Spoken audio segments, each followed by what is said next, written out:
INRIA Nancy Grand Est héberge depuis 2007 un outil de recherche un peu particulier, le laboratoire haute sécurité ou LHS. En effet, il n'existait pas en Europe de plateforme académique permettant d'effectuer des expérimentations dans le domaine de la sécurité informatique. En fait, c'est une plateforme qui est née des besoins de la recherche. Ces besoins sont grandissants et depuis 2015, un nouveau LHS a même ouvert ses portes chez INRIA Rennes-Bretagne Atlantique. Le LHS n'est autre qu'une boîte à outils qui permet d'étudier les virus, les malwares et autres botnets sans risquer d'infecter un réseau interne ou encore de les laisser se développer. Le LHS a sa propre connexion électrique et ses propres accès Internet en fibre optique. C'est une entité à part entière, hébergée dans le centre de recherche INRIA, mais qui en est décorrélée. En effet, elle présente toujours à minima 2 niveaux de sécurité physique et logique entre les données sensibles et l'extérieur. Le laboratoire haute sécurité héberge une base de données d'un peu plus de 10 millions de malwares qui doivent rester dans une enceinte confinée afin de ne pas affecter le monde extérieur. Nous observons également grâce au Darknet un peu plus de 6 millions de paquets par jour qui sont du trafic non sollicité mais qui arrivent à destination de nos adresses. Donc c'est ce qu'on considère comme étant le bruit d'Internet. À côté de ça, on a une plateforme de pot de miel, c'est-à-dire ce sont des machines qui sont volontairement vulnérables, qu'on laisse se faire attaquer afin de voir quelles sont les tendances, quelles sont les attaques à l'heure actuelle sur Internet et comment elles sont menées. Les domaines d'application sont nombreux et variés. Tout d'abord en virologie, domaine dans lequel on a besoin de cet environnement confiné. Une de nos équipes travaille sur une nouvelle approche qui n'est pas basée sur les signatures comme les antivirus classiques, mais sur une analyse morphologique des binaires afin de déterminer si leur comportement est souhaitable ou si c'est en réalité un malware. Mais aussi en supervision des réseaux grâce à des sondes qui vont mesurer l'activité sur Internet et notamment celle des attaques qui s'y produisent. C'est comme si on avait des grandes oreilles, qu'on écoutait ce qui se passe sur Internet. Écouter ou observer, c'est bien, mais ça suppose derrière qu'on est capable de stocker cette information. C'est le deuxième atout du LHS grâce à son infrastructure. Et enfin, dans le cadre de nos recherches, nous, on va développer des algorithmes, des méthodes sur nos ordinateurs qui sont des petits ordinateurs comme nos portables. Par contre, après, quand on veut passer à l'échelle, appliquer ça sur des masses volumineuses de données, on passe alors sur l'infrastructure du LHS qui dispose de plus de capacités de calcul.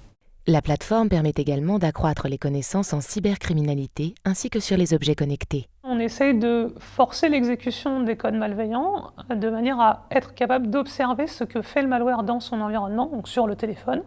Le problème, c'est qu'on ne sait pas comment ces malwares se comportent réellement. On ne sait pas s'ils vont essayer d'attaquer d'autres ordinateurs ou d'autres téléphones qui sont disponibles ou à proximité. Donc on a besoin d'un environnement très protégé et c'est ce que nous offre le LHS.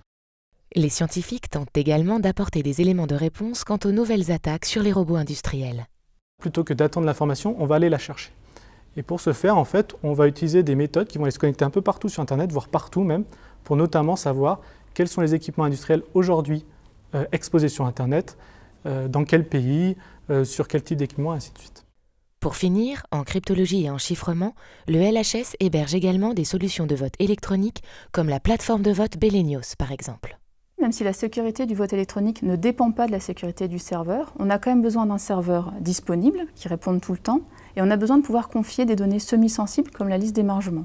Et c'est pour ça qu'on a choisi d'héberger Belenios sur la plateforme de sécurité du LHS. En parallèle, la plateforme s'ouvre au monde industriel par la collaboration avec des grands groupes, mais aussi avec des startups qui sont nées des travaux de recherche se faisant au sein de la structure. Pour conduire des recherches sur les codes malveillants, il nous faut des codes malveillants. Et donc le LHS a permis de capturer et de stocker ces codes malveillants. Donc on a une énorme base de données de codes malveillants. Le LHS nous a permis de tester nos outils d'analyse dans ce cluster qui est confiné. C'est-à-dire qu'on a un lieu comme une éprouvette dans lequel on peut faire des expériences, on peut exécuter des codes malveillants et voir comment ils se comportent et lancer nos outils et voir s'ils les détectent correctement. Le LHS a aussi la particularité de favoriser les échanges entre chercheurs et industriels sur la sécurité informatique et ses thématiques. Cette capacité à faire dialoguer, on va dire, un besoin technique et des chercheurs avec une expertise forte qui a donné lieu à la création de libéraux.net. L'entreprise doit être innovante et toujours apporter des nouveaux outils à ses équipes. Les perspectives avec la plateforme du LHS et les équipes INRIA nous intéressent puisqu'ils sont sur de l'analyse morphologique de virus, et ça nous fait gagner énormément de temps de pouvoir bénéficier de ce savoir-faire. C'est précieux pour nous d'avoir une collaboration sur des outils de l'IA.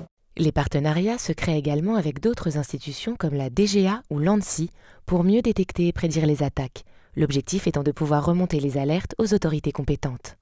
On a toujours une préférence pour travailler avec des gens comme le LHS où là on a un peu l'idéal, un site globalement fermé, dont l'accès est restreint, mais qui permet quand même une collaboration entre chercheurs.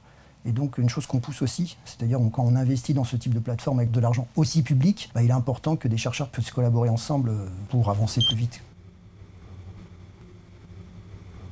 L'objectif principal du laboratoire haute sécurité, à travers les différentes activités de recherche qui sont menées, est d'augmenter le niveau de sécurité, aussi bien au niveau des échanges réseaux sur Internet que de la protection des machines.